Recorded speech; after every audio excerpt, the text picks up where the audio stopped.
میں ہوں رحمان اظہر اور اپنا پسندیدہ شو دیکھنے کے لیے ہمارا چینل سبسکرائب کریں اور مزید معلومات کے لیے بیل آئیکن پر کلک کریں۔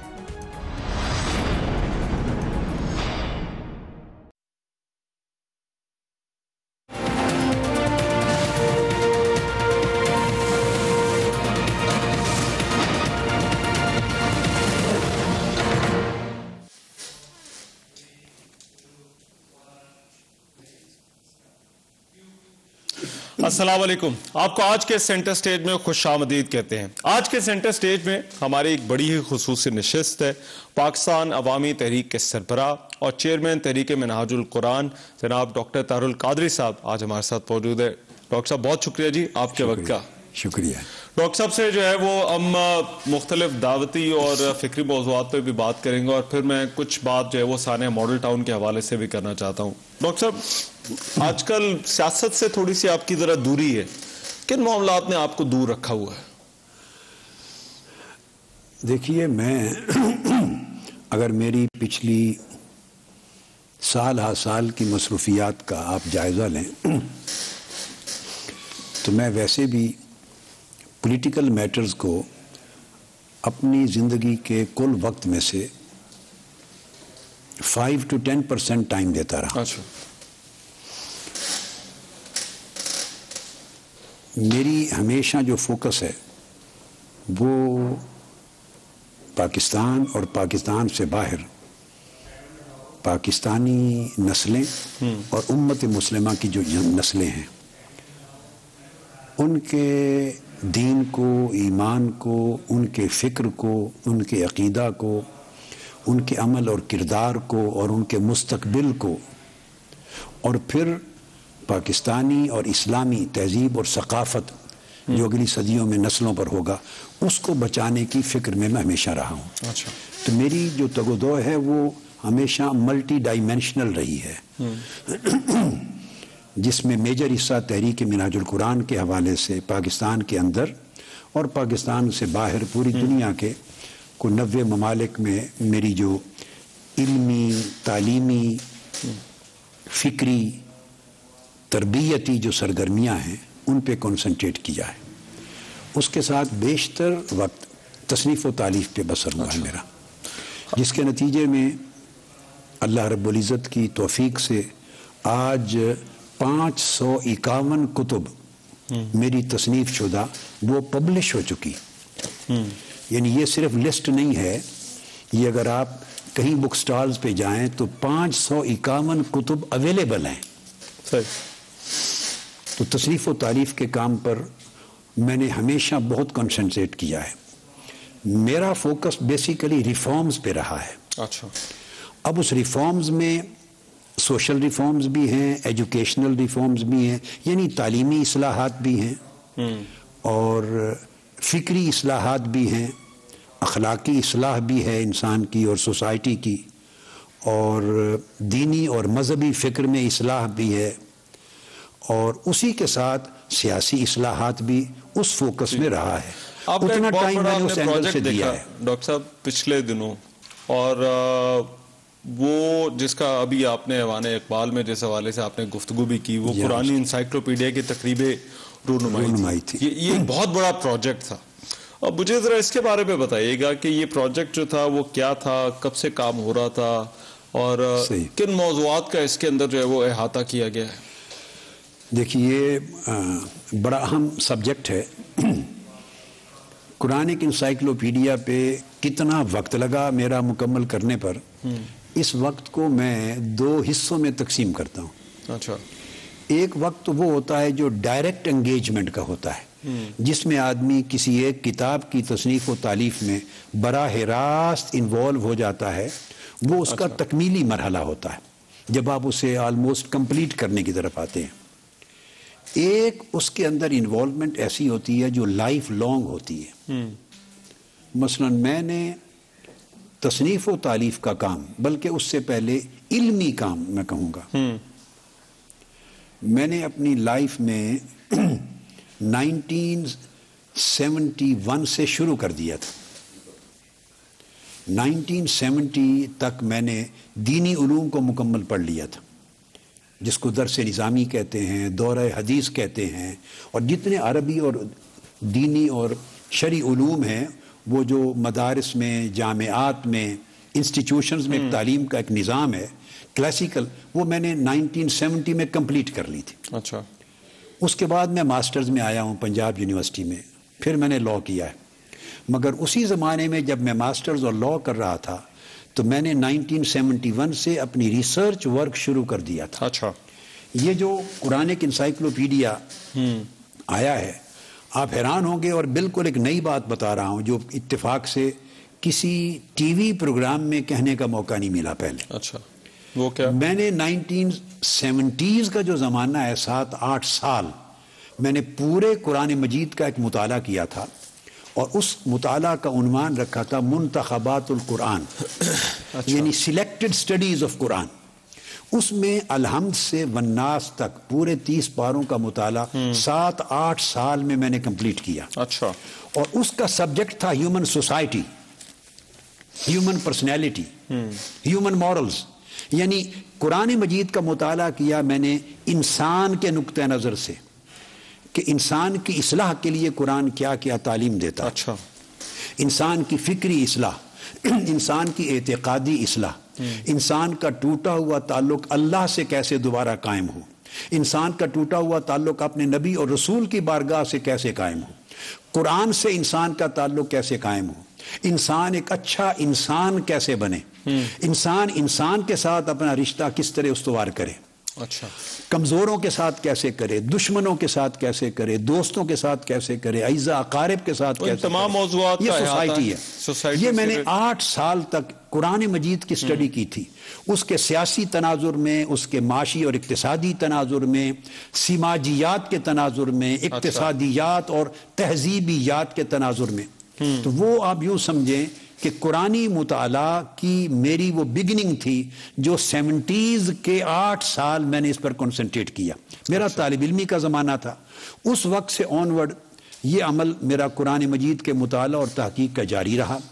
اچھا. پھر حدیث کے مطالعہ اور تحقیق کا جاری رہا، پھر تفسیر کا، پھر حدیث کی شروع کا، پھر فقہ اور لاء کا، پھر اسلامک لاء، پھر اسلامک جورسپروڈنس، پھر اقتصادیات، معاشیات، سماجیات، تہذیبیات، اخلاقیات، سیرت النبی، سائنٹیفک ایسپیکٹ. یعنی میں نے اسلام کے حوالے سے 50 جو مختلف موضوعات اور ڈائمنشنز ہیں ان پر کتب تصنیف کی. ان میں سب سے جو نیوکلیس ہے وہ قرآن مجید کا ترجمہ تھا. اچھا. جو میں نے عرفان القرآن کے نام پر کیا. اچھا. اور چونکہ وہ ایک ایسا ترجمہ تھا کہ عام ترجمہ جب آپ قرآن مجید کا پڑھتے ہیں تو ہر آیت کا معنی، مفہوم، مراد اور میسج کمپلیٹلی آپ صرف ترجمہ پڑھ کے انڈرسٹینڈ نہیں کر سکتے. کئی چیزیں اشکال رہ جاتا ہے جس کے لیے آپ تفسیر کی طرف جاتے ہیں، زیادہ وقت صرف کرنا پڑتا ہے. میں نے ایک ایسا ترجمہ اللہ رب العزت کی توفیق سے کیا جو قرآن مجید کے ایک ایک لفظ اور ایک ایک حرف کا ترجمہ ہو، ایک ایک جملے کا ترجمہ ہو. اچھا. با محاورہ ترجمہ ہو، اور جہاں بات کو محض ترجمے سے سمجھنے میں مشکل آتی ہے اس حصے کو بریکٹس کے ذریعے میں توضیح کر دوں، وضاحت کر دوں. اچھا. تو یہ ایک جس پر میری زندگی میں بہت خوشی ہوئی تھی وہ the glorious Quran English translation ہے میری، اردو میں عرفان القرآن، پھر دنیا کی 13 زبانوں میں اس کے مزید ٹرانسلیشن ہوئے. یہ بڑھتے بڑھتے قرآنی مطالعہ کے حوالے سے جا کے آج اینڈ ہوا قرآنی انسائکلوپیڈیا پر. یہ 8 جلدوں کی کتاب، یہ 5000 سے زائد موضوعات کا احاطہ کرتی ہے، اور اگر آپ باریکی میں چلے جائیں، ڈیپتھ میں، تو 20,000 موضوعات کو کور کرتی ہے. اچھا. یعنی میں نے براڈر سینس میں 5000 موضوعات کہے، اور اگر آپ ڈیپ چلے جائیں اس کی ڈیٹیلز میں تو پھر ایک موضوع کے اندر کئی موضوعات ہیں، تو 20,000 کے قریب موضوعات کو مکمل کرتی ہیں. اس میں عقائد کے پہلو بھی ہیں، اس میں اعمال کے پہلو بھی ہیں، اس قرآنی انسائکلوپیڈیا میں عبادات کے تمام پہلو ہیں، معاملات کے پہلو ہیں، یعنی انسان کے ساتھ معاملات، رشتہ داروں کے ساتھ معاملات، پڑوسیوں کے ساتھ معاملات، اچھا، سوسائٹی کے طبقات کے ساتھ معاملات. بڑا کمپریہنسو قسم کی جو ہے وہ سٹڈی. پھر اخلاقیات کو اس پر لیا ہے. اچھا. اور اخلاقیات کے علاوہ فکریات کو لیا ہے. انسان کی تخلیق کیسے ہوئی، ٹھیک، انسان کا اور کائنات کا رشتہ کیا ہے، انسان کا خدا کا رشتہ کیا ہے، انسان کا اس کائنات کے ساتھ رشتے کے ساتھ انسان کی ذمہ داری کیا ہے، اور اس ذمہ داری کے حوالے سے انسان کی زندگی کی ہر جو جہت ہے اس کو کور کیا اس نے، اور اس کو پھر اس میں لا بھی ہے، اس میں پولیٹکس بھی ہے، اس میں اکانومی بھی ہے، اس میں کلچر اور سیولائزیشن کے سبجیکٹ بھی ہیں، اس میں سائنس میں آپ چلے جائیں تو میڈیکل سائنس کے اسپیکٹ بھی ہیں، کاسمولوجی بھی ہے، فزکس بھی ہے، کیمسٹری بھی ہے، بائیو کیمسٹری بھی ہے، ایسٹرو فزکس بھی ہے، آسٹرونومی بھی ہے، یعنی تمام علوم جن سے انسانی زندگی کا واسطہ رہتا ہے، یہ انسانی علم جس کائنات کے جس پہلو کا احاطہ کرتا ہے، ادراک کرتا ہے، یا سوسائٹی کو جن علمی پہلوؤں کے ساتھ واسطہ رہتا ہے، پھر انٹرنیشنل لیول پہ انسانی بین الاقوامی تعلقات ہیں اقوام کے مابین، ان تک ان سارے پہلوؤں کو کوشش کی ہے کہ قرآن مجید کے حوالے سے اس میں احاطہ کر لیا جائے، ان کا جو ہے وہ احاطہ کیا گیا۔ ڈاکٹر صاحب مجھے ایک بریک لینی ہے، میں ذرا بریک کے بعد جب واپس آئیں گے تو یہ انتہا پسندی والا معاملہ اور پھر مدینے کی جو فلاحی ریاست ہے، میں چاہتا ہوں ان دونوں معاملات پر آپ سے ذرا بریک کے بعد بات کریں۔ ایک بریک لے رہے ہیں، بریک کے بعد واپس آتے ہیں۔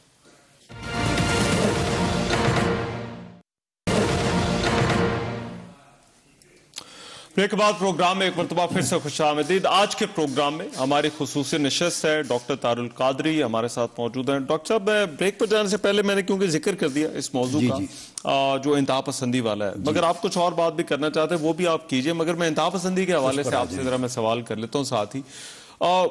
ہمارے 70,000 سے زائد لوگ چلے گئے اور یہ جو مسئلہ ہے وہ 80، 90 بلکہ اس سے بھی پہلے کی دہائیوں سے جو ہے وہ چل رہا ہے۔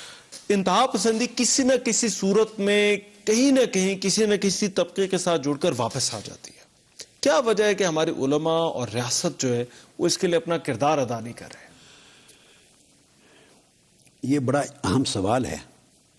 اب اگر آپ اجازت دیں تو یہ ایک دو سبجیکٹ جو گفتگو ہم پہلے کر رہے تھے، قرآنک انسائیکلوپیڈیا، آپ کر لیجئے، اس کو تھوڑا سا کوئک پاسنگ ریفرنسز کر لیں، پھر میں کنسنٹریٹ کرنا چاہوں گا آپ کے سوال پر۔ کیونکہ یہ موضوع بڑا وسیع ہے، میں چاہتا ہوں ذرا اس پہ بڑی تفصیل سے آپ کے ساتھ بات کر لیں گے۔ قرآنک انسائیکلوپیڈیا کی بات ہو رہی تھی، دیکھیے اس میں میں دو موضوعات بطور نمونہ آپ کو بتاتا ہوں، صرف کوئک ریفرنس کے طور پہ۔ مثال کے طور پہ انسانی جو جسم ہے اس کا بیولوجیکل ایوولوشن یا بیولوجیکل ڈیولپمنٹ کیسے ہوتی، حیاتیاتی ارتقاء۔ اب ماں کے رحم میں انسان کا وجود کس طرح آغاز ہوتا ہے رحم مادر میں، وہ مثلا اس کی جلد جو تیسری ہے قرآنک انسائیکلوپیڈیا، اس کا پیج 2207 پر، پھر اگر کوئی سائنٹیفک ایمبریالوجی پر آنا چاہے تو یہ اس کا سبجیکٹ ملے گا۔ پیورلی سائنٹیفک ٹاپکس ہے، مگر یہ کہ یہ قرآن مجید سے میں نے کوئی شرح نہیں کی ہے، میں نے شرح نہیں کی ہے، ایگزیکٹلی یہ قرآنک ورسز ہیں، یعنی میں نے اضافی طور پہ شرح نہیں، یہی تو میں نے لوگوں کو جس کا اندازہ ہی نہیں کہ قرآن مجید علم کی کتنی بڑی کائنات ہے، اس کو ڈائریکٹلی قرآن مجید تک پہنچا دیا ہے اس شخص کو، بجائے اس کے کہ اور کتابیں پڑھے اور اس کی شرح میں جائے اور انٹرپریٹیشن میں جائے، اور ہر آدمی ایک اپنے طریقے سے پریزنٹیشن کرتا ہے، اس کے ذریعے سمجھے۔ نہیں، میں یہ احساس دلایا ہے امت مسلمہ کو اور مسلم سوسائٹی کو اور ہماری مسلمانوں کی نئی جنریشنز کو جو سائنس پڑھتی ہیں، جو ماڈرن فلسفی پڑھتی ہیں، ان کو آگاہ کیا ہے کہ قرآن مجید کتنا بڑا ذخیرہ علم ہے، اور کوئی موضوع کائنات کا علم کا ایسا نہیں ہے جس کو قرآن مجید نے ڈائریکٹلی کور نہیں کیا۔ تو میں وہ بتا رہا ہوں۔ پھر اس میں بیان کیا کس طرح ماں کے رحم میں جب بچہ ایمبریو تشکیل ہوتی ہے تو 3 پردوں کے اندر ڈیولپمنٹ ہوتی ہے۔ یہ آج کی ایمبریالوجی کی تحقیق ہے، اور قرآن مجید 1500 سال قبل اس کو بیان کر چکا۔ اس کو بیان کیا ہے کہ جس طرح وہ جو ایک لیکوڈ ہے جس سے سیل وجود میں آتا ہے، سپرم اور ادھر سے اوون، اور جس سیل سے انسان کی تخلیق ہوتی ہے وہ کئی لیکوڈز کا مجموعہ ہے، نطفہ امشاج کی بحث کی ہے۔ اس طرح بیان کیا ہے سیلولر ڈویژن کیسے ہوتی ہے، یہ صفحہ 2212 پر خلیاتی تقسیم کا پورا بیان کیا ہے۔ ٹھیک، سارے کے سارے موضوعات جو ہیں وہ اس کے اندر موجود ہیں۔ اسی طرح جیسے انسان کی تخلیق ہے، اس طرح پھر کائنات کی تخلیق کو اس میں لیا ہے، جس میں کائنات کی تخلیق میں بڑی امپورٹنٹ چیز ہے کہ کس نقطے سے کائنات کی ابتدا ہوئی۔ جس کو بگ بینگ کہتے ہیں یا ایکسپینشن کائنات کی کہتے ہیں، اس میں گریویٹیشنل فورس ہے. جس طرح لا آف گریویٹی ہے، کشش ثقل کے قوانین ہیں، اور سیاروں اور کائنات کی ہر شے کے درمیان ایک کشش کا ایک نظام ہے گریویٹیشن کا، اس پورے نظام کو بیان کیا ہے. کس طرح کائنات کے مختلف اجرام میں توازن رہتا ہے، بیلنس کیسے قائم ہوتا ہے، اور سارے کائنات کے مختلف طبقات میں کس طرح قوانین ہیں جو ایک دوسرے کو کنٹرول کرتے ہیں. کائنات کی اینڈ کیسے ہوگی، کیٹاسٹروفک اینڈ کیسے ہوگا، کس طرح یہ کشش ختم ہوگی، کس طرح ٹکرائیں گے کائنات کا، پھر زیرو پوائنٹ پر کس طرح جائے گی، بلیک ہولز کس طرح وجود میں آئیں گے، کس طرح ستارے جھڑ جائیں گے، پھر علم طبیعیات فزکس اس بارے میں کیا کہتی ہے، ٹائم کا لا کیا ہے، موشن کا، یعنی یہ ساری چیزیں میں نے اس لیے مینشن کی کہ قرآن مجید سے طالب علموں کا، علماء کا، اساتذہ کا، علم کے متلاشی کا، علم کے طالب کا، میں نے قرآن مجید سے کوشش کی اللہ رب العزت کی توفیق سے کہ براہ راست رشتہ قائم ہو جائے، تعلق جوڑا جائے ڈائریکٹ. اب آپ یوں سمجھیں کہ اس میں آپ آسان لفظوں میں علماء کی اجارہ داری ختم کر دی ہے اور ایک عام آدمی کو ڈائریکٹلی قرآن مجید تک ایکسیس فراہم کر دی ہے. جو آدمی عربی نہیں پڑھا ہوا، صرف و نحو نہیں پڑھا، اس کو عربی زبان لینگویج نہیں آتی، تو کیا تھی، ایک اجارہ تھا. وہ ایک عالم کے پاس جائے گا، وہ جو سمجھائے گا اسے اتنی سمجھ میں آئے گی. ڈائریکٹلی وہ قرآن مجید سے ایکسیس کرے، قرآن مجید کو کھولے اور تمام مخفی رازوں کو، اسرار کو، یہ نہیں. میں نے بندے کا رشتہ قرآن مجید سے ڈائریکٹ علم کا رشتہ جوڑ دیا ہے، ایسی سرخیاں قائم کر دی ہیں، اور پورے کے پورے مضمون کا نچوڑ ہیڈنگز کی صورت میں جو میں نے قائم کی ہیں، انگلش، عربک اور اردو کے، وہ قائم کر دی ہیں. اور جب ڈائریکٹ آپ ہیڈنگز کو لیتے ہیں اور سبجیکٹ پہ جاتے ہیں تو قرآن مجید کی آیت بولتی ہے خود، سامنے ترجمہ اویلیبل ہے، تو آپ جو سوال لے کے جاتے ہیں قرآن ڈائریکٹ اپنی آیت کے ذریعے آپ کو جواب دیتا ہے. ڈاکٹر صاحب، اب میں چاہتا ہوں ذرا آ جائیں انتہا پسندی والے موضوع پر. جو میرا آپ سے سوال تھا کہ ہمارے علماء اور ہماری ریاست جو ہے وہ کیوں اس پر قابو نہیں پا پاتی، کسی نہ کسی صورت پہ یہ پھر سے واپس آ جاتی ہے. دیکھیے، اس کے کئی اسباب ہیں. بڑا انٹرسٹنگ سبجیکٹ ہے اور بڑا ہائیلی سگنیفیکنٹ ہے، اور ہماری لائف کے ساتھ، ہمارے معاشرے کے ساتھ، ہمارے دین و مذہب کے ساتھ، ہماری نسلوں اور ہماری ریاست کے مستقبل کے ساتھ جڑا ہوا ہے. بدقسمتی ہے ہم نے انتہا پسندی اور دہشت گردی کے سبجیکٹ کو صحیح طریقے سے ایڈریس ہی نہیں کیا. ہم کیا کرتے ہیں، آج کے دن تک دہشت گردی کے خلاف جنگ لڑی ہے صرف فوج نے، افواج پاکستان. اسلحہ لے کر جہاں جہاں دہشت گرد قبضہ کر لیتے ہیں، قتل و غارت گری کرتے ہیں، جہاں ان کی پاکٹس ہیں، ان کے اڈے ہیں، انہوں نے چھوٹی چھوٹی ریاستیں بنا رکھی ہیں اور اسٹیٹ کی ریٹ کو چیلنج کر دیا ہے. امن کو بحال کرنے کے لیے وہ جنگ لڑتے ہیں. یہ ایک محاذ ہے، لیکن محض ایک محاذ پہ آپ 100 بار بھی لڑتے رہیں گے تو دہشت گردی ختم نہیں ہوگی، دہشت گرد دب جائیں گے. ہم نے یہ کبھی ریاست پاکستان نے اس امر پہ غور نہیں کیا کہ دہشت گردی بنیادی طور پہ ایک سوچ ہے. یہ دہشت گردی کی سوچ ڈائریکٹلی وجود میں نہیں آ جاتی، اس کے پیچھے انتہا پسندی ہے، انتہا پسندی کے پیچھے تنگ نظری ہے. دیکھیے، جو نیرو مائنڈڈنس ہے، تنگ نظری، اس تنگ نظری میں تعصب، تنگ نظری تعصب کو جنم دیتی ہے.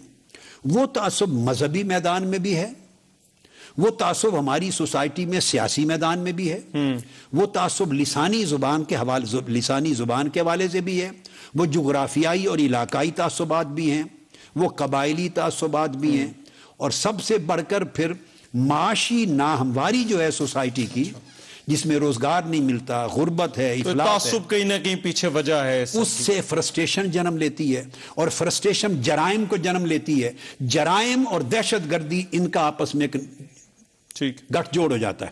ہم نے نظریاتی طور پر کبھی آج تک ایڈریس نہیں کیا، یہ ایک خوارج کی سوچ ہے. ہم نے ایک فکر کو متوازن کرنے پر کبھی آج تک کام نہیں کیا. ہم نے نصاب تعلیم میں کبھی اسلام کا تصور امن نہیں ڈالا، تصور اعتدال کبھی آج تک نصاب میں نہیں ڈالا کہ انسان کی طبیعت معتدل ہو. دیکھو، بعض اوقات انتہا پسندی بچہ اپنے والدین کے طرز عمل سے سیکھتا ہے. بالکل صحیح. جب بھئی باپ اپنی بیوی کو مارے گا، ماں کو، آپ کی ماں کو، یا باپ اپنی بیوی کو تھپڑ مارے گا، یہ انتہا پسندی ہے، یہاں سے دہشت گردی نے جنم لے لیا. مگر ڈاکٹر صاحب میرا مطلب ہے یہ طرز عمل ہے. طرز عمل تو ہے. آپ جب انتہا پسندی کی بات کرتے ہیں، ہمارے ملک میں مختلف مسالک رہتے ہیں، اور ان میں سب سے ایک بہت بڑا مسلک جو ہے وہ بریلوی جو ہے وہ مسلک ہے. کبھی یہ انتہا پسندی کے حوالے سے نہیں جانا گیا تھا، مگر حالیہ دنوں میں ہم نے دیکھا کچھ ایسے معاملات ہوئے، یہ چیزیں سامنے آئیں. اس کے پیچھے آپ کو کیا یہ رجحان وہاں پر بھی جو ہے وہ کیوں جا رہا ہے؟ یہ ہمارے ان طبقوں میں بھی جا رہا ہے جہاں پر جو ہے وہ پہلے یہ نہیں ہوا کرتا تھا. اس کی کیا وجہ آپ کو لگتی ہے؟ آپ نے ایک بڑی دکھتی رگ پہ ہاتھ رکھا ہے، تو تھوڑی دیر تسلی سے سن لیں اس کا. ضرور جی، ضرور ضرور. پہلی بات تو یہ ہے، میرا نقطہ نظر، میں بریلوی اور دیوبندی ان کو مسلک نہیں مانتا. اچھا. یہ مسلک ہے ہی نہیں. ان کو مسلک بنانا ہی انتہا پسند سوچ ہے. یہ تو ایک الگ بات ہوگی. ٹھیک. یہ دو مدارس ہیں انڈیا میں، دو شہر ہیں، ان سے پڑھ کے آنے والے دیوبندی کہلائیں یا بریلوی کہلائیں، مگر انہیں مسلک کا عنوان دینا بذات خود مس انٹرپریٹیشن آف ریلیجن ہے. مذہب کی غلط تعبیر ہے. یہاں سے تنگ نظری جنم لیتی ہے، اور جو دین اور مذہب کا ایک سمندر ہے اسے تنگ کر کے آپ ندی نالا بنا دیتے ہیں. ٹھیک. اس کو ایک طرف کرتے ہیں. یہ جو بڑی ایک بات کی کہ یہ جو مکتب فکر ہے جس کو آپ اہل سنت والجماعت کہتے ہیں، یا آپ نے بریلوی کا لفظ یوز کیا، میں کہتا ہوں جس مسلک کا تعلق صوفیاء کے ساتھ اور وہ صوفیاء کی تعلیمات کے پیروکار تھے، وہ داتا گنج بخش علی حجویری کو ماننے والے، ہم اس کو اس طرح ڈیفائن کر لیتے، بابا فرید الدین گنج شکر کے ساتھ رشتہ رکھنے والے، خواجہ معین الدین چشتی اجمیری کو ماننے والے، سیدنا غوث الاعظم شیخ عبد القادر جیلانی کو، یعنی اولیاء اور صوفیاء کے ماننے والے. یہ جو طبقہ تھا، اس میں درست بات ہے دور دور تک دہشت گردی اور انتہا پسندی کا تصور نہیں تھا. اب آپ نے سوال کیا کہ کیوں آ گیا. اب یہ جو آ گیا، میں اس کو خارجیت سمجھتا ہوں. اچھا.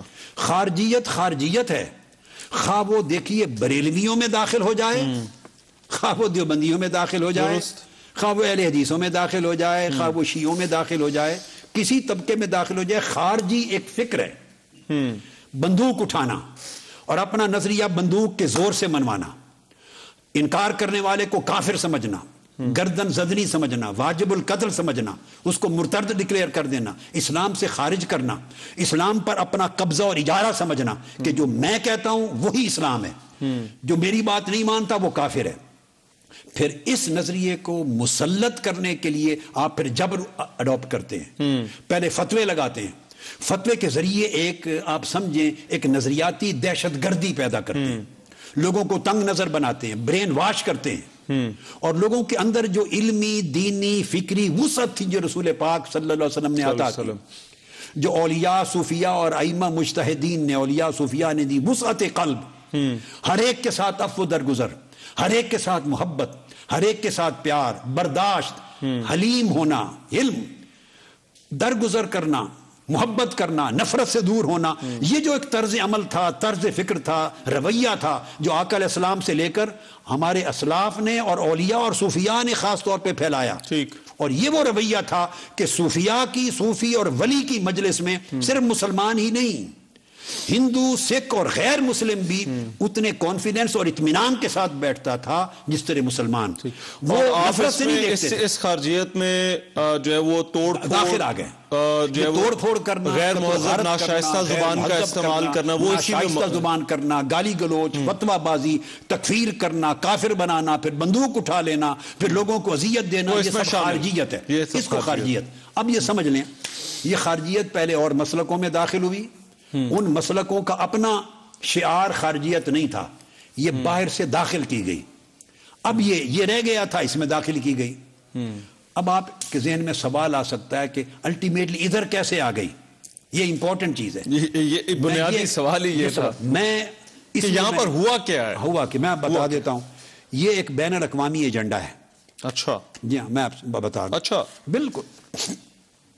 یہ وہ جنگ ہے جو 200 سال، آج سے سمجھیں 200-300 سال قبل ویسٹرن ورلڈ میں، یورپ میں چرچ کے خلاف لڑی گئی، اور پوری یورپین ورلڈ کو اور ویسٹرن ورلڈ کو ریلیجن فری سوسائٹی بنانے اور سیکولرائز کرنے کے لیے ایک جنگ لڑی گئی 200 سال، اور ان کو ٹوٹلی جو لیونگ ریلیجن تھا اس کو انسانی زندگی سے نکالنے کے لیے، تاکہ مذہب، اس وقت تو ویسٹرن ورلڈ میں مذہب تو عیسائیت تھی نا، مسیحیت تھی، تاکہ مسیحیت بطور مذہب انسان کی زندگی سے اس کا رشتہ نہ رہے، وہ چرچ میں بند ہو جائے، سنڈے سروسز ہوں، اچھا، اتوار کے دن گھنٹے بجیں، وہ کھلیں، بوڑھے لوگ عبادت کریں، چلے جائیں، اور اجارہ داری ہو ان کی اجارہ داری، مگر 4 دیواری کے اندر ہو، اجارہ داری بھی ہو مگر ودن 4 دیواری ہو، مگر جو سوسائٹی ہے، آپ کا گھر، آپ کی گلی کوچہ بازار، آپ کی پوری سوسائٹی مکمل طور پہ مذہب سے آزاد ہو جائے، اور پھر وہاں سیکولر طریقے سے ایک نیا نظام رائج کیا جائے، نئی قدریں آئیں۔ 200 سال جنگ ہوئی ہے چرچ کی اجارہ داری کے خلاف، سیکولرائز کر دیا۔ اس کے بعد اسلام ایک لیونگ ریلیجن تھا، اس کے خلاف وہ جنگ ہونی تھی۔ ہوا کیا کہ درمیان میں کمیونزم آ گئی، تو کیپٹلزم پھر مصروف ہو گئی کمیونزم کے ساتھ جنگ لڑنے میں، جو 75 سال جنگ لڑی گئی۔ جب افغانستان میں رشین شکست ہوئی اور سینٹرل ایشین سٹیٹ میں شکست ہوئی، تو اس شکست کے نتیجے میں وہ کمیونزم کو شکست دے کر ایک supreme power of the world بن گئی کیپٹلزم۔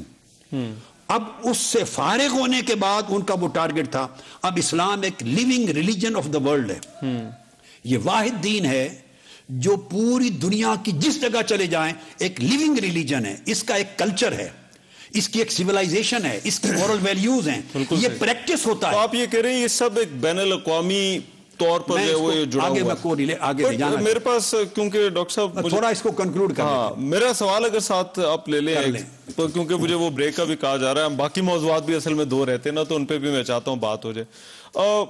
مگر ہمارے ہاں ایک تو یہ کہ ان کے لیے جو ہے وہ علماء کا جو ہے وہ لفظ استعمال کیا جاتا ہے، اور پھر ہم نے دیکھا ہے کہ کچھ اور لوگ جو ہے وہی آ کر کہتے ہیں کہ جی کہ آپ ان کے ساتھ جو ہے وہ نرمی، آپ کی تو بڑی کلیئرٹی آف تھاٹ ہے اس سارے موضوع کے اوپر، مگر ہمارے ہی یہاں جو ہے وہ باقی لوگ آ کر کہتے ہیں جی کہ نہیں، ان کے ساتھ جو ہے وہ آپ تھوڑا ہلکا ہاتھ رکھیں، ان کے ساتھ نرمی والا برتاؤ کریں۔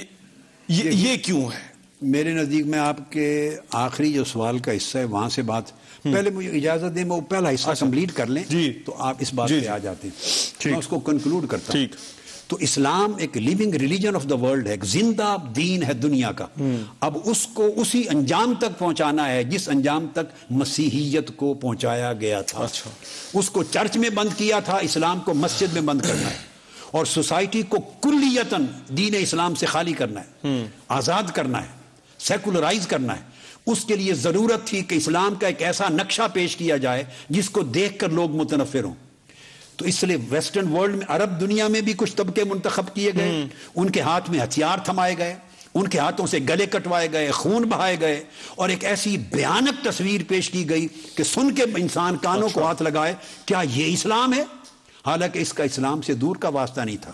پاکستان میں طبقات منتخب کیے گئے، افغانستان میں طبقات منتخب کیے گئے، انہیں جہاد کا نام دیا گیا، انہیں فنڈز دیے گئے، تبلیغ کے نام پر، جہاد کے نام پر، مدارس کے نام پر فنڈ دیے گئے، انہیں برین واش کیا گیا، انہیں شہادت کا تصور دیا گیا، سارا قرآن اور سنت کی روح کے خلاف، اور استعمال کیا گیا تاکہ یہ اتنے وحشی بن جائیں اور اتنی قتل و غارت کریں اور خون بہائیں اور ایک دوسرے کا گلا کاٹیں اور اتنی تباہی مچا دیں کہ ایک عام نئی نسل رفتہ رفتہ دیکھ کر متنفر ہو۔ یہ وحشی ہیں، یہ مسلمان ہیں، یہ عالم دین ہیں، چونکہ ان کے کانوں سے سنیں گے وہ اللہ اکبر کا نعرہ بھی لگا رہے ہیں، شہادت کا بھی، لا الہ الا اللہ بھی، تو وہ دیکھیں گے یہ تو مسلمان نماز بھی پڑھ رہے ہیں۔ تو اسلام سے لوگوں کو متنفر کرنے کے لیے ضروری تھا کہ ایسی پکچر بلڈ اپ کی جائے اسلام کی کہ اگلی نسلیں، 2-3 نسلیں آگے چل کر اسلام کا نام لینے سے بھی گریز کریں اور متنفر ہو جائیں۔ یہ ایک بین الاقوامی ایجنڈا ہے۔ اب کوئی طبقہ فکر چھوڑا نہیں جس کو انتہا پسند نہ بنایا گیا ہو، جس کے ہاتھ میں تلوار نہ دی گئی ہو، بندوق نہ دی گئی ہو، جس کے منہ میں گالی نہ دی گئی ہو، اور جس کو ایک ایسا بھیانک نمونہ نہ بنا کے دکھایا گیا ہو کہ سوسائٹی دیکھ کر ہی ٹھٹر جائے کہ اگر یہ اسلام ہے تو ہماری توبہ۔ ڈاکٹر صاحب یہ تو ایک اینگل ہے۔ مجھے ایک بریک لینے دیں، میں چاہتا ہوں ذرا بریک کے بعد جو ہے وہ ذرا کنٹینیو کریں گے۔ ایک بریک لے رہے ہیں، ہماری یہ نشست ہے، ڈاکٹر طارق القادری صاحب ہمارے ساتھ موجود ہے، بریک کے بعد واپس آ رہے ہیں۔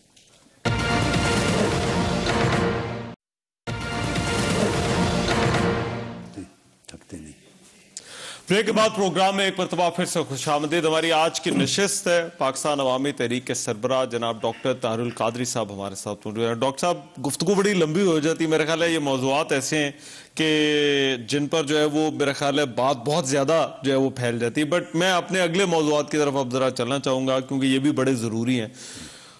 عمران خان صاحب نے ریاست مدینہ کا جو ہے وہ انہوں نے جو ہے وہ ایک انہوں نے کہا ہے کہ میں اس طرح کی اسلامی فلاحی ریاست بنانا چاہتا ہوں جس طرح کی ریاست مدینہ تھی. آپ کا کیونکہ کام بھی ہے اس موضوع پر, اس لیے میں چاہتا ہوں ذرا آپ سے اس موضوع پر بات کی جائے. کیا یہ محض ایک سیاسی نعرہ ہے یا عملاً ایسا ہونا ممکن بھی ہے؟ دیکھیے, یہ جو ریاست مدینہ ہے اس کی بنیاد میثاق مدینہ تھی. ایک کانسٹیٹیوشن تھا جو حضور نبی اکرم صلی اللہ علیہ وآلہ وسلم نے تحریر کروایا ہجرت مدینہ کے بعد مسلمانوں اور یہود قبائل کے درمیان ایک الائنس کر کے ایک کانسٹیٹیوشن لکھوایا. یہ تاریخ کا پہلا first return constitution of the world تھا, دنیا کا پہلا تحریری دستور تھا. اس موضوع پر میں نے 90s میں یہ کتاب لکھی تھی. اچھا, یعنی آج سے آپ سمجھ لیں کوئی 20 سال پہلے یہ چھپی تھی. یہ میری کتاب ہے میثاق مدینہ. اچھا, اس نے پورا ریاست مدینہ کا خاکہ دیا ہے. 20 سال قبل یہ کتاب لکھی تھی میں نے. یعنی تو اب اس کے بعد اتفاق, بڑی دلچسپ چیز ہے, میں بتانا چاہتا ہوں, میرے جو بڑے بیٹے ہیں ڈاکٹر حسن محی الدین قادری, ان کی پی ایچ ڈی اسی سبجیکٹ پر ہے. اچھا, یہ ان کا پی ایچ ڈی کا عربک میں قاہرہ میں انہوں نے کیا, جامعہ الازہر اور عرب لیگ یونیورسٹی. اچھا, وہاں کے جو شیوخ ان کے سپروائزر تھے. یہ دستور المدینہ المنورہ, یہ عربی کا ہے ورشن پورا کتاب, اور اس کا انگلش کا بھی چھپا. اچھا, حضور علیہ الصلوۃ والسلام نے ایک پوری آئینی دستوری جمہوری ریاست کا تصور پریکٹیکلی انسانیت کے سامنے رکھا اور ایک ایسا تصور دیا, اور اسلام کی ہر چیز اور حضور علیہ الصلوۃ والسلام کی دی ہوئی ہر چیز قابل عمل ہے. ڈیپینڈ کرتا ہے کہ ہماری ول کتنی ہے, اچھا, ہم کتنی محنت کے ساتھ اس کو کرنا چاہتے ہیں, مگر ہر چیز قابل عمل ہے. یہ وہ ریاست مدینہ ہے جو میثاق نبوی پر قائم ہوئی, اور اس نے انسانی حقوق کو انشور کیا تھا ریاست کے اندر. اس نے اقلیتوں کو مذہبی آزادی دی تھی, حضور علیہ السلام نے عطا کی. اس نے یہود مدینہ اور مسلمانان مدینہ ان کو ملا کر ایک قوم ڈکلیئر کیا تھا. انہم امۃ واحدہ, یہ جوائنٹلی یہ تمام مذاہب اور تمام اقوام مل کر ایک قوم ہے, چونکہ مدینہ کے ایک کانسٹیٹیوشن کے اندر ہے. یعنی آپ اندازہ کریں کہ ہم مسلمان ہو کر مختلف زبانیں بولنے والے آج تک ایک قوم نہیں بننے کو تیار. وہاں مختلف مذاہب تھے, یہود تھے اور ان کے الائز, ان کو جو ہے وہ ان کو حضور علیہ السلام نے ایک قوم قرار دیا. یہ اس دستور مدینہ کے پہلے آرٹیکل کے اندر درج ہے, اور آرٹیکل 29 میں پھر ریپیٹ کیا ہے اور کلیئرٹی کے ساتھ. اس دستور مدینہ نے مدینہ طیبہ کی ریاست کو دار الامن قرار دیا تھا. یعنی یہاں تلوار اٹھانا, ایک دوسرے پر حملہ کرنا, کسی کی جان و مال لینا بین تھا. اگر کوئی باہر سے دشمن بھی آ گیا تو اس کی پروٹیکشن تھی. یہاں اقتصادی توازن تھا, خواتین کے حقوق کی حفاظت کی ضمانت دی گئی تھی. یہ ریاست مدینہ کے میں نے 63 آرٹیکلز لکھے ہیں اس میں, اور اس کی آئینی طور پر 20 خصوصیات بیان کی ہیں میں نے. 20 خصوصیات. مقامی رسم و رواج کو, کسٹمز کو تحفظ دیا گیا تھا, معاشی کفالت کا تصور دیا گیا تھا, ڈیفنس کا کولیکٹیو معاہدہ ایک عطا کیا گیا تھا, اور اس انداز کے ساتھ پھر ایک آئینی اساس دی گئی تھی, اخلاقی اساس دی گئی تھی, مختلف طبقات کو تحفظ دیا گیا تھا. اور یہ ایک ایسی چیز تھی کہ ہر ایک کے مذہب کی آزادی تھی, انتہا پسندی کو ختم کر دیا گیا تھا, سارے مذاہب مل کر ایک قوم کی طرح زندہ رہتے تھے. ابھی جو کچھ ہو رہا ہے, ترجیحات, تقاضے کیا اس سمت میں ہے؟ اب میں یہ کہوں, میں یہ کومنٹ نہیں کروں گا کہ اس سمت میں ہیں یا نہیں, مگر میں یہ چاہوں گا کہ اگر آپ کی ول اور آپ کی انٹینشن ہے تو ایوری تھنگ از پاسبل. اللہ رب العزت نے انسان کو اور پاکستان جیسی ریاست میں آپ کو بتا دوں دنیا میں اتنا پوٹینشل اتنے ٹیلنٹس کہیں اور نہیں ہیں. اگر ہم اسے اس خوشگوار طریقے سے ریاست مدینہ کی سمت لے کے جانا چاہیں, اگر ہمارا عزم ہو تو رکاوٹ نہیں ہے. ہونا ممکن ہے مگر اس کے لیے ول چاہیے, پولیٹیکل ول چاہیے. تمام طبقات کو, تمام اداروں کو ایک پیج پر ہونا پڑے گا, تمام ذہنوں کو ایک پیج پر ہونا پڑے گا. ٹھیک. اب دیکھیے نا, اب ریاست مدینہ بنانے کا مطلب یہ نہیں کہ صرف علماء بنا دیں گے, مذہبی طبقات نہیں, اس میں سیاسی طبقات بھی ہیں, اس میں تاجر بھی ہیں, اس میں حکومت بھی ہے, اس میں پارلیمنٹ اٹ سیلف ہے, اس میں افواج پاکستان ہے, اس میں عدلیہ ہے, اس میں پولیس ہے.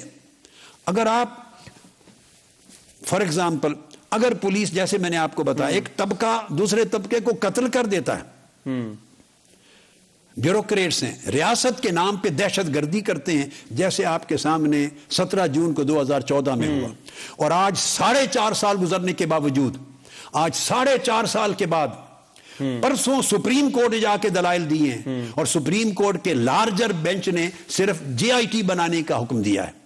اور JIT کا مطلب یہ ہے کہ ہماری تفتیش شروع ہوگی, ابھی شروع ہوگی. جس ملک میں 14 لاشیں گر جائیں ایک رات میں, ایک دن میں 100 لوگوں کو گولیوں سے بھون دیا جائے, اور منہ میں رکھ کے گولیاں مار کے عورتوں کو شہید کیا جائے, بوڑھوں کو بالوں سے کھینچا جائے, اور کروڑوں کی تعداد میں لوگوں نے 40-50 ٹی وی چینلز پہ براہ راست دیکھا ہو, اتنا بڑا یہ جلیانوالہ باغ سے بھی بدترین منظر تھا. اگر ایسے بڑے جرم پر 4.5 سال تک ہم دھکے کھائیں اور عدل و انصاف نہ ملے, اور 4.5 سال کے بعد سپریم کورٹ کے لارجر بینچ سے جا کے داد رسی ملے کہ تفتیش غیر جانبدارانہ ہو, آج ہم تفتیش JIT بننے کے بعد شروع کریں گے. اگر ہماری رفتار مظلوموں کو, کمزوروں کی داد رسی فراہم کرنے کے لیے اداروں کی, عدالتوں کی, پولیس کی, حکمرانوں کی, سیاستدانوں کی ترجیحات میں نہیں ہے انصاف, عدل, غریب محسوس کرتا ہے کہ یہ میرا ملک ہی نہیں ہے, محتاج مظلوم محسوس کرتا ہے یہ امیروں کے لیے بنا, ڈاکوؤں کے لیے, چوروں کے لیے, طاقتوروں کے لیے. جب یہ ملک کمزوروں کا ملک بنے گا تو یہ ریاست مدینہ کہلائے گی. ڈاکٹر صاحب, میں یہ ماڈل ٹاؤن والا آپ نے ذکر کر دیا, میں چاہتا ہوں ذرا ایک بریک کے بعد جو ابھی جو JIT بنی ہے اس پر ذرا آپ سے بات کریں. ایک بریک لے رہے, بریک کے بعد واپس آتے ہیں تو اس سانحہ ماڈل ٹاؤن کے حوالے سے جو JIT بنی ہے میں ڈاکٹر صاحب کی رائے اس پہ معلوم کروں گا. بریک کے بعد پروگرام میں ایک مرتبہ پھر سے خوش آمدید. ڈاکٹر طاہر القادری صاحب ہمارے ساتھ موجود ہے. ڈاکٹر صاحب, میں بریک پر جانے سے پہلے کیونکہ ماڈل ٹاؤن کا آپ نے ذکر چھیڑ دیا تھا, نئی JIT بن گئی, 4.5 سال ہو گئے, مگر اس میں بھی ڈاکٹر صاحب کوئی انہوں نے کوئی وقت کا تعین نہیں کیا, اور جو آپ بات کہہ رہے تھے کہ تفتیش پھر سے اب شروع ہوگی, کیس تاخیر کا شکار نہیں ہو جائے گا؟ آپ نے تو اطمینان کا اظہار کیا ہے اس کے اوپر. تو میں کریکٹ کر دوں, ابھی JIT بنی نہیں ہے, JIT بنانے کا حکم ہوا ہے. اوکے. حکومت پنجاب کی کمٹمنٹ پر, تو اب JIT بنے گی. جب بنے گی تو پھر تفتیش شروع ہوگی. اب تاخیر کی صورت سن لیں. ہم نے استغاثہ جب دائر کیا تو وہ قوانین اس طرح کے ہیں کہ آج 4 سال کے بعد ہم پھر ڈے 1 پہ کھڑے ہیں. یعنی کچھ ملزم جو بھاگے ہوئے تھے, جن میں مشتاق احمد سکھیرا تھے, ان پہ وہ اپیل انہوں نے کر دی تھی, تو جب اپیلیں ریجیکٹ ہوئی اور فرد جرم ان پر عائد ہوا تو اس کی وجہ سے سارا کیس, اس کو ڈی نوو کہتے ہیں انگلش میں, لا کی ٹرم میں, وہ 0 پر آ گیا دوبارہ. اب پھر سے شاعتیں شروع ہونی, لہٰذا جب کیس شروع ہوئی دوبارہ ڈے 1 سے ہونا ہے تو اس میں 1 مہینہ لگ جائے گا نئی تفتیش کا, تو اس کا کیا فرق پڑتا ہے. مگر پہلے اس کیس کی تفتیش ہوئی نہیں.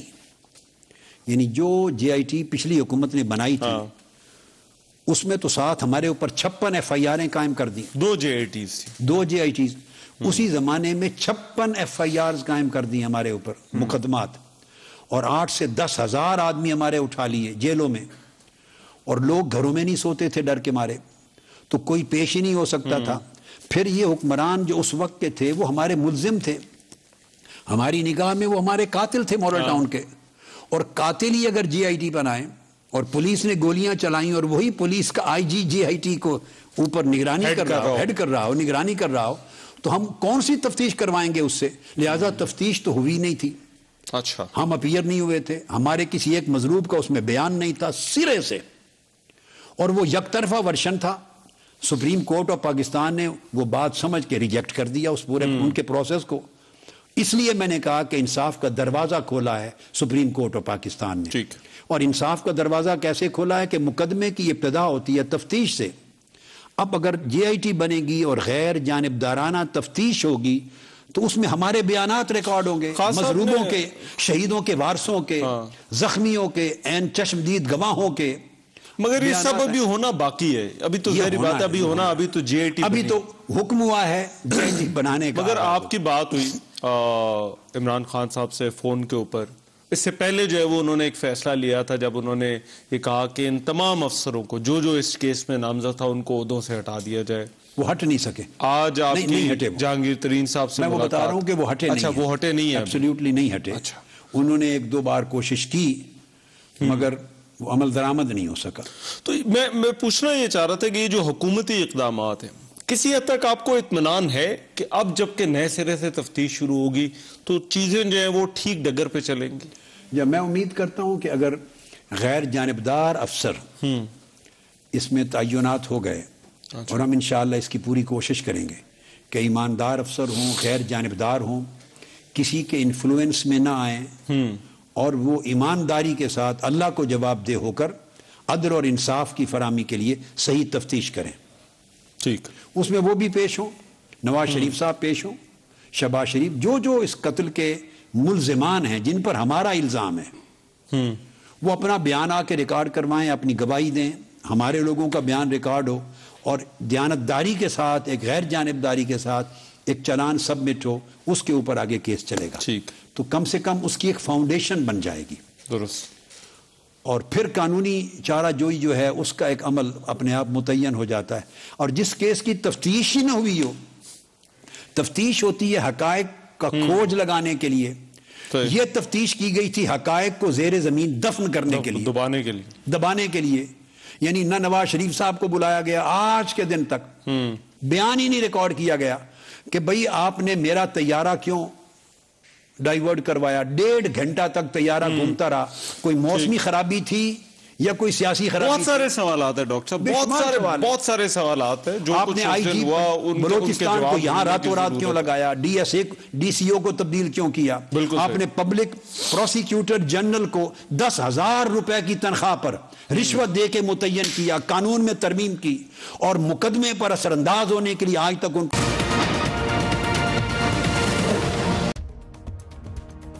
میں ہوں رحمان اظہر, اور اپنا پسندیدہ شو دیکھنے کے لیے ہمارا چینل سبسکرائب کریں اور مزید معلومات کے لیے بیل آئیکن پر کلک کریں.